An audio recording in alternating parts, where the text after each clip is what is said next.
Hello అందరికీ అందరూ ఎలా ఉన్నారు? మేమైతే చాలా బాగున్నాం. వెల్కమ్ టు అవర్ ఛానల్ అమ్మమ్మ తాతయ్య ముచ్చట్లు. ఇవాళ అయితే అమ్మమ్మ మా కోసం ఈవినింగ్ స్నాక్స్ లాగా మైసూర్ బోండాలు విత్ కొబ్బరి పచ్చడి చేసింది. తెలిసిందే కదా, అమ్మమ్మ ఏమి చట్నీలు పచ్చళ్ళు చేసినా కూడా రోట్లోనే చేస్తుంది. రోట్లో చేసినంత టేస్ట్ అసలు మనం విడిగా మిక్సీలో చేస్తే అసలు రాదు. పచ్చడి ఎలా చేయాలో అమ్మమ్మే చెప్తుంది, వినండి. పచ్చిమిరకాయలు వేపాను, కొబ్బరి ముక్కలు చేసి రోట్లో పడేసి చక్కగా దంచి చింతపండు జీలకర్ర చిన్నులపాయి ఉప్పు వేసి చట్నీ చేసాము. కొంచెం పిల్లలు తింటారని బోండాలు వేసాము.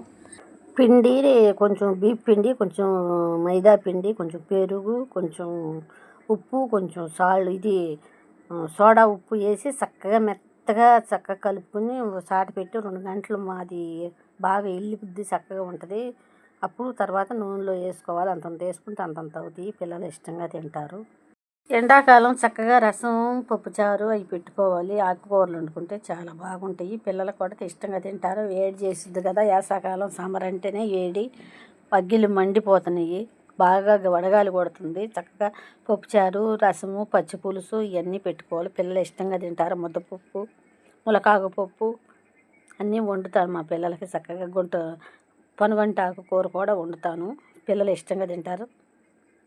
స్నాక్స్ చెక్కలు, చెగోడి, కారపూస అవి దూత్తి పిల్లలు సాచిగా తింటారు. కొంచెం గారెలు కూడా వండుతాము ఎప్పుడన్నా పిల్లలు వచ్చారని. పాల ముంజులు వండుతాను. పిల్లలు ఇష్టంగా తింటారు. మా పిల్లలు, అబ్బాయి పిల్లలు, అమ్మాయి పిల్లలు తింటారు చక్కగా. అంటే ఇడ్లీ దోశ పూడ్చు తినండి చక్కగా. ఎండాకాలం నూనెలో వేసి పద్దాక తినకూడదు, ఎప్పుడన్నా తినాలి. తిరణాలు భవనారాయణ స్వామి గుడి గారి తిరణాలు తనుమరాలు చేస్తారు ఏటా ప్రతి సంవత్సరం ఈ రోజుల్లో వేసవకాలం.